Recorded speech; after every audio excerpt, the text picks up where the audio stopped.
সোমবার 1 জুন লোকভবনে রাজ্যের মন্ত্রিসভার সম্প্রসারণে পূর্ণমন্ত্রী হিসেবে শপথ নিয়েছেন বীরভূমের 2 নির্বাচিত বিধায়ক।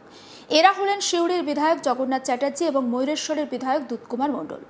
দুধকুমার মণ্ডল, জগন্নাথ চ্যাটার্জি দুজনেই দীর্ঘদিনের বিজেপি কর্মী। রাজ্যের নতুন বিজেপি সরকারের মন্ত্রিসভায় জায়গা পাওয়ায় খুশি দুই পরিবারের সদস্যরা। সিউড়ি বিধানসভার বিজেপি বিধায়ক তথা বর্তমান মন্ত্রী জগন্নাথ চ্যাটার্জির বাবা ভুবনেশ্বর চ্যাটার্জি বলেন, তার ছেলে সবসময় কর্মের প্রতি নিষ্ঠাবান ছিলেন। সমাজের কাজে নিজেকে নিয়োজিত রেখে মানুষের জন্য কাজ করার চেষ্টা করেছেন। তিনি আশা প্রকাশ করেন, নতুন দায়িত্বে থেকে জগন্নাথ চ্যাটার্জি পশ্চিমবঙ্গের পাশাপাশি সিউড়ি আর বীরভূমের উন্নয়নের কাজও করবেন। একবার শোনায় জগন্নাথ চ্যাটার্জির বাবা ভুবনেশ্বর চ্যাটার্জির বক্তব্য। আনন্দিত এবং খুশি সেই সঙ্গে, কারণ তার দেশের জন্য কাজ করার যে পরিসর ছিল সে পরিসর আরও দিগন্ত প্রসারিত হলো। ছেলেকে কোন কোন উন্নয়ন কাজগুলো করতে বলবেন? মানে সার্বিক ও যে বিভাগই পাক, কোন বিভাগ পাবে তা তো জানি না, যে দপ্তরই পাক সারা পশ্চিমবঙ্গের তথা সিউড়ির এবং বীরভূমের সার্বিক উন্নতি, ফ্রম এভরি কর্নার তাকে উন্নত করতে হবে। পুত্রের বিরাট জয়, এই জয় কার জন্য? এর পিছনে মূলত সংঘ, ওর প্রচেষ্টা, পরিশ্রম এবং নিষ্ঠা। ও তো সংঘের প্রতি প্রচণ্ড রকমের নিষ্ঠাবান ছিল এবং নিজের কর্তব্যের প্রতিও অবিচল তার নিষ্ঠা ছিল। এটা তারই ফলশ্রুতি। অন্যদিকে বীরভূমের ময়ূরেশ্বর থেকে জয়ী হয়েছেন বিধায়ক তথা মন্ত্রী দুধকুমার মণ্ডল এবং তার দুধকুমার মণ্ডলের কন্যা সুস্মিতা মণ্ডল। তিনি বলছেন, তার বাবার দীর্ঘদিনের লড়াই আর পরিশ্রমের ফল আজ মিলেছে। এই সাফল্যে তাদের পরিবার খুব আনন্দিত। তিনি বলেন, শুধু পরিবার নয়, গ্রামের মানুষও এই খবরে খুশি হয়েছেন। একবার শোনায় দুধকুমার মণ্ডলের মেয়ে সুস্মিতা মণ্ডলের বক্তব্য। প্রচণ্ড খুশি, বাবার দীর্ঘদিনের লড়াই ছোট থেকে দেখে এসেছি। আজকে যে এত বড় একটা সাফল্য, তাতে করে সবাই খুশি এবং বাড়ির মেয়ে হিসেবে তো প্রচণ্ডই খুশি। বাবার সংগ্রাম বা বাবার পথ চলা কেমনভাবে শুরু হয়েছিল? বাবার দীর্ঘদিনের সংগ্রাম আমি ছোট থেকে আমি যত যবে থেকে বুঝতে শিখেছি, লড়াই প্রচণ্ড, মানুষটা নানা রকম ঘাত প্রতিঘাতকে অতিক্রম করে আজকে এই জায়গায় এসে পৌঁছেছে।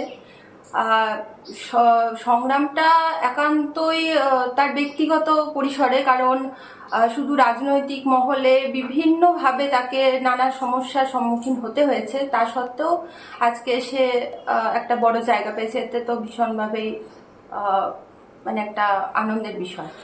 এটা তো গেল একটা রাজনৈতিক দিক। অপরদিকে বাবা কোন কোন পেশার সাথে যুক্ত ছিল এই রাজনৈতিক দলে যোগদান করার পূর্বে? বাবা সেইভাবে পেশা বলতে, পেশাগত দিক থেকে আমাদের একটা যেটা বেসরকারি বিদ্যালয় আছে, সেখানে শিক্ষকতার পেশা তিনি করতেন, আর কিছু ছোটোখাটো ব্যবসা তার ছিল। বাবা যখন রাজনৈতিক এই কর্মসূচিতে যখন ওতপ্রোতভাবে জড়িত, তারপর কি পরিবারের কাছে কি কোনো বিরোধী দল থেকে কোনো রকম চাপ এসেছিল? না, সেরকম পারিবারিকভাবে আমরা কোনো সমস্যার সম্মুখীন হইনি। তিনি ব্যক্তিগত জীবনে অনেক সমস্যার সম্মুখীন হয়েছে, বিভিন্ন আঘাতের সম্মুখীন হয়েছেন, তার উপর অনেক রকম আক্রমণ এসছে, কিন্তু সেটা পারিবারিকভাবে কোনোদিন আসেনি। এই যে বাবা বিধানসভা নির্বাচনে এবার জয়লাভ করলো, এর আগে কোন কোন নির্বাচনে তিনি দাঁড়িয়েছিলেন বা প্রতিদ্বন্দ্বিতা হয়েছিলেন? তিনি বহুবার লোকসভাতেও তিনি প্রতিদ্বন্দ্বিতা করেছেন, এছাড়া পঞ্চায়েতেও প্রতিদ্বন্দ্বিতা করেছেন। সাফল্য এবারে সমস্ত ক্ষেত্রেই লড়াইটা একদম হাড্ডাহাড্ডি লড়াই ছিল, কিন্তু এবারের সাফল্যটা অবশ্যই আনন্দের। তিনি তো বাম আমলেও দেখা গিয়েছে যে পঞ্চায়েতের প্রধান পদ সামলেছেন, বুক চিতিয়ে তারপর লড়াই করে এসেছেন। আজ বিধানসভা নির্বাচনে জয়লাভ করার পর তাকে দেখা গেল যে মন্ত্রিত্ব পদ তাকে দেওয়া হলো। এটা কি কোনো আশা ছিল তোমাদের পরিবারের? প্রত্যাশা আমরা একেবারেই করিনি সেটা নয়, তবে এটা কিছুটা হলেও অপ্রত্যাশিত হলেও খুবই আনন্দের। দুই মন্ত্রীর পরিবারের সদস্যদের বক্তব্যে উঠে এসেছে তাদের আনন্দ, তাদের উচ্ছ্বাস, পাশাপাশি উন্নয়নের প্রত্যাশা, দীর্ঘ রাজনৈতিক পরিশ্রমের স্বীকৃতি পাওয়ার আনন্দ। সমস্ত বিষয়টা নিয়ে আমার কলিগ শান্তনু হাজরা তার রিপোর্টে কি রেখেছেন আসুন দেখায়। নরেন্দ্র মোদীর ডবল ইঞ্জিনের সরকার, মুখ্যমন্ত্রী শুভেন্দু অধিকারীর মন্ত্রিসভায় বীরভূমের দুই জয়ী বিধায়ক মন্ত্রিসভায় স্থান পেয়েছেন এবং স্থান পেতেই যখন দেখা গিয়েছে তাদের পরিবারের তরফ থেকে কি বলা হচ্ছে। একদিকে দেখা যাচ্ছে যে বীরভূম জেলার সিউড়ি বিধানসভার যে জয়ী বিধায়ক জগন্নাথ চট্টোপাধ্যায়, তার পিতা ভুবনেশ্বর চট্টোপাধ্যায়, তিনি কি বলছেন। অন্যদিকে সবচেয়ে বহু পুরাতন কর্মী বলে পরিচিত বীরভূমের ময়ূরেশ্বর বিধানসভা থেকে জয়ী বিজেপি বিধায়ক দুধ কুমার মণ্ডল, তার কন্যা অর্থাৎ তার তনয়া সুস্মিতা মণ্ডল, এই যে দুই পরিবার, দুই মন্ত্রীর দুই পরিবারের সদস্যরা কি ব্যাখ্যা কি বলছেন, তারা কতটা উৎসাহী, কতটা খুশি। সাথে সাথে পরিবারের সাথে সাথে গ্রামের যে বাসিন্দারা রয়েছে, আশেপাশের যে প্রতিবেশীরা রয়েছে, একেবারে কর্মী যারা রয়েছে, তারা কিন্তু সকলেই উচ্ছ্বসিত এবং খুশি। একদিকে দেখা যাচ্ছে যে সিউড়ির বাসিন্দা, তাদের তরফ থেকে দাবি হচ্ছে যে এই জগন্নাথ চট্টোপাধ্যায় বিধায়ক না হয়ে, মন্ত্রী না হয়ে, সিউড়ির সবচেয়ে নরক যন্ত্রণা যে সিউড়ি হাটজন বাজারের রেলপুল সেতু, সেই সেতুর কাজ ভারতীয় রেলমন্ত্রীকে অশ্বিনী বৈষ্ণবকে বললে যেভাবে তিনি কিন্তু এই যে হাটজন বাজারের যে রেলপুলের কাজ দ্রুততার সাথে সম্পূর্ণ করিয়ে তিনি কিন্তু কাজ করেছেন। তো সিউড়ির সবচাইতে হাটজন বাজার রেলপুল, যেটি সিউড়ির একদম নরক যন্ত্রণা ছিল, সেই নরক যন্ত্রণাকে রীতিমতো দূর করেছেন কোনো পদে না থেকে।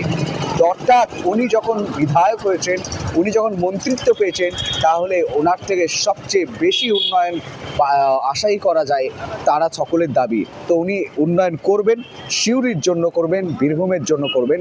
পিতা বলছে বড় পরিসরে কাজ করার সুযোগ পেয়েছে, পশ্চিমবঙ্গের জন্য কাজ করবে এবং রাজ্যের জেলার জন্যও কাজ করবে, এমনটাই মন্তব্য করেছেন জগন্নাথ চট্টোপাধ্যায়ের পিতা ভুবনেশ্বর চট্টোপাধ্যায়।